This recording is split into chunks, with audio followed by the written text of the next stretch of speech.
Not in the studio with us, but she is on the telephone. Lisa Spencer from the Department of Human Services, brought to us this morning by Marcus and Mack, a law firm representing injured people. And good morning to you. How are you? Good morning. How are you doing? I'm doing very, very well. And I, when I say how are you, I really mean it, because I want to know how you are personally, but how you are dealing with all of the changes that have come your way, and as we go to Greene in Indiana County next week, or come up Friday, actually, how that's going to make a difference in what you are able to do. Right. Well, first of all, it's really good that I was able to get my staff back. So, we're fully staffed again. We have Maureen back on. Kathy's back, started yesterday with the Children's Advisory Commission, actually started Monday. Trying to get things back up on track here, and our consultants have been in and out. They've been working periodically through all of this to try to keep all these programs going, because there's never a lack of need, for people, even when everything is shut down. Mm-hmm. So we're very, engaged with the community on that front. So we work actually in the back of CareerLink. My office works in the back of CareerLink, and CareerLink is still closed to the public. And so we don't have a date for that to open back up. And even when we do, it's going to look very differently for us, because they'll be doing appointments only. The unemployment phone, the courtesy phone, will not be operational. So we're going to limit the amount of people that are actually in the building. Mm-hmm. So, it's going to look differently for us, but we're kind of getting into the Zoom conference calling mode, where the good thing is it's cutting down on travel time, but the other part is you kind of miss having that person-to-person contact. Yeah. So there's pros and cons to everything, mm-hmm. and we've just been making the best out of whatever kind of is coming our way. In terms of what actually happens within the office, there are so many different areas that your department touches. I'm thinking right now of Children and Youth Services. How have they been able to do what they do? Because they're a very hands-on type of organization. Right. Well, they're not actually in my office. They're next door in the next building.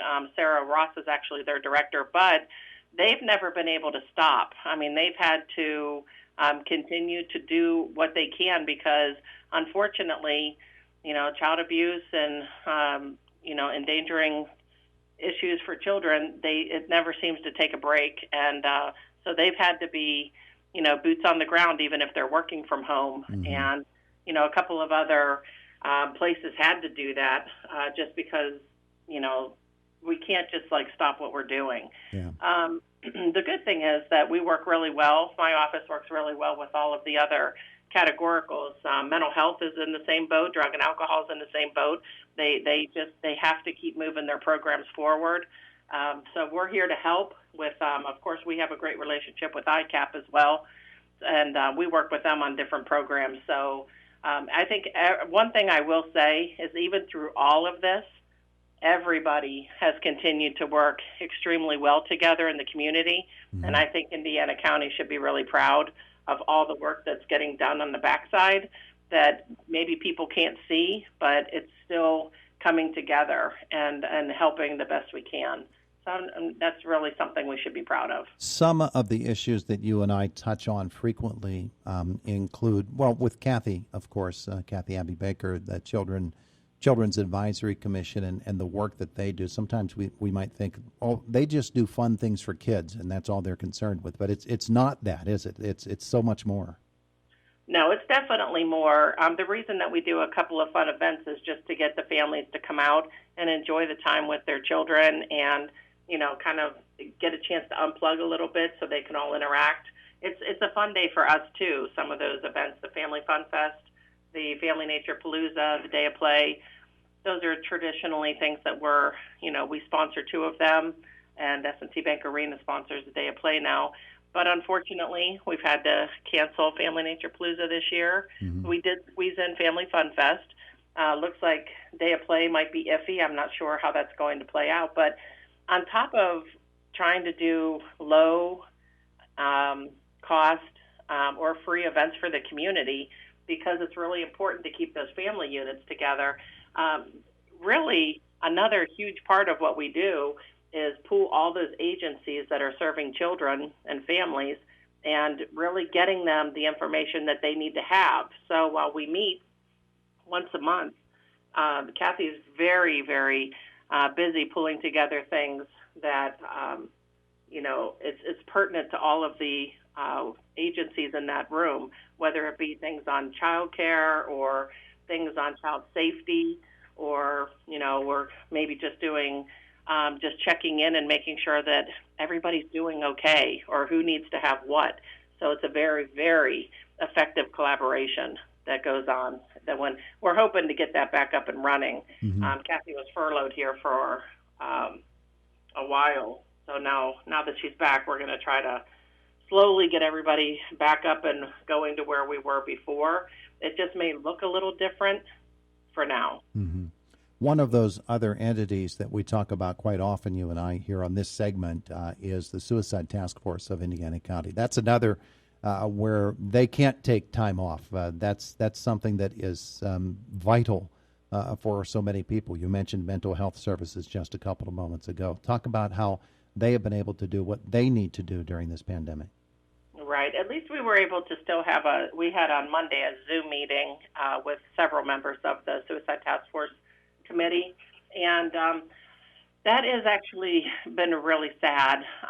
We've had 4 suicides this year, and up across the nation, you'll see that the suicide rate is rising, particularly through this pandemic and with the anxiety levels and people maybe not being able to, maybe just kind of get through everything or to access some of the treatment that they may or may not have been able to get in the past. That will never take a break. I mean, there's always going to be people who aren't going to be able to work through that by themselves, or his or herself. So we just have to be really aware that people will be struggling. I know that ICAP had just done a survey with 1,386 people, I believe, responded, and it was overwhelming to read how many people actually felt so isolated and their anxiety was increased, how many people were afraid and scared through this pandemic. So this is all very real to people, and we have to remember that as people have been kind of locked down a little bit, kind of staying away from the public and doing their best, to stay home, not to expose anybody to the risk of COVID-19, there's a whole other set of issues that occur when you take that socialization and interaction with other people out of the mix. So just things we have to be really, really aware of. Yeah. And the same with, I would say, for the veterans, with Diane Overman is our consultant with the Veterans Outreach Program. It's the same thing. We're still getting needs coming across for veterans. Just because the pandemic hit didn't mean that everything took a break. So there's very real needs, and we're trying to address them, as efficiently and effectively as we are able to. Yeah, veterans issues are so very, very important right now. One other issue that I know that you're concerned with, and it has to do with ultimately the funding for programs here within Indiana County, and that is the census count. I know that you watch those efforts very, very closely. We've talked with Josh Krug and the folks involved with the census quite frequently here on Indiana in the Morning, but and I'm sure that you would echo their thoughts that the census is so important right now, and we can't let this thing drop just because of the pandemic. Right, and that it is really crucial because it will affect funding that comes to our area. The other thing that it will affect your representation, whether it be state or federal. So the representatives and senators, it does affect a lot of things.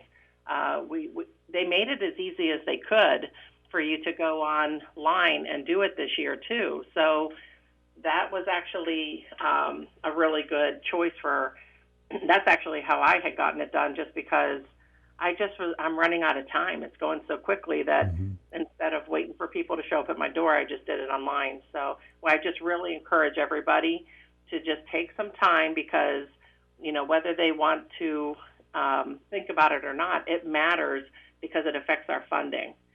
And the other thing that's kind of a little bit scary, I know that the state passed legislation to fund us for 5 months with the $26 billion, for the funding that, our programs get. But, we're not sure what's going to happen after that. So, we have to kind of look at all of our budgets and kind of be a little bit cautious too, because we're not sure what's coming after November. So there's just, those unknowns are always there. But it sounds like when I was listening to Representative Struzzi, we're looking at about maybe $5 billion behind in the deficit. So that's not good news. No, that'll affect different programming for sure. Yeah, we're not sure what the impact's going to be yet. We're going to find that out a little later in the year here. Yeah, so even as the county goes green on Friday and things start to loosen up a little bit, it's still going to be pretty tense at some of our agencies that help those people who are in peril because of all of this. Lisa, thanks so much for being with us this morning. Oh, thanks so much. Hey, could I just say one more thing? Yeah. We've had a lot of calls come through our office for people wanting to know where they can get antibody testing or community COVID-19 testing. Uh-huh. That is not available right now, just so everybody knows. That is not open to the community yet. We do not have any word on that. Right now, the COVID-19 tests are being done over at the hospital in urgent care for people who are symptomatic and for people who are going to elective surgeries, and that's kind of where those tests are going. So if you feel like you are having symptoms of COVID-19, please call your doctor, call your PCP first, get some guidance there.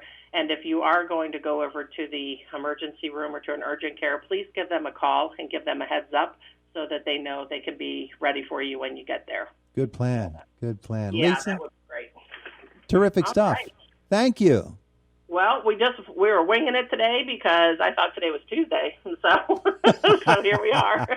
But that's all right because I think you and I could probably talk all day. So Oh, yeah. That's fine. Yeah, we'll always find something to talk about. But meanwhile, This whole thing, my McMuffin is getting cold.